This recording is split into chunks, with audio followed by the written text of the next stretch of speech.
النجاح الكبير اللي حققه الاتحاد العام للشغالين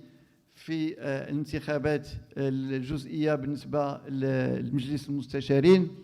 وجاء في المرتبة الأولى. وهذا تنشكروا الناس ديال الاتحاد العام للشغالين ورأسهم الأخ الكاتب العام وكذلك الأخت خديجة الزومي والأخ العلوي على مجهود كبير اللي قام به. وتنشكروا كذلك كل المفتشين اللي هما حتى هما تعبوا باش ان شاء الله باش وصلنا لهذه النتيجه، وكل كذلك المنتخبين والبرلمانيين ديالنا اللي حتى هما لعبوا واحد الدور باش وصلنا لهذه النتيجه، واللي جعلت تبين بان حزب الاستقلال، فبحال اللي قال الاخ العلوي، حزب الاستقلال الاتحاد العام للشغالين راه حنا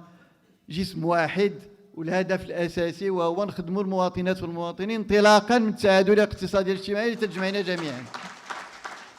نقول لكم بان حتى في الانتخابات الجزئيه اللي كانت في الجماعات المحليه في عده مناطق استطعنا الحمد لله اننا يتم انتخاب 47 منتخب، وعندنا كذلك العديد اللي دازوا في الغرف الفلاحيه، وهذا تبين بان حزب الاستقلال فهو لا زال قوي الحمد لله رغم هذه الصعوبات ورغم هذه المؤاخذات اللي تكلمتوا عليها.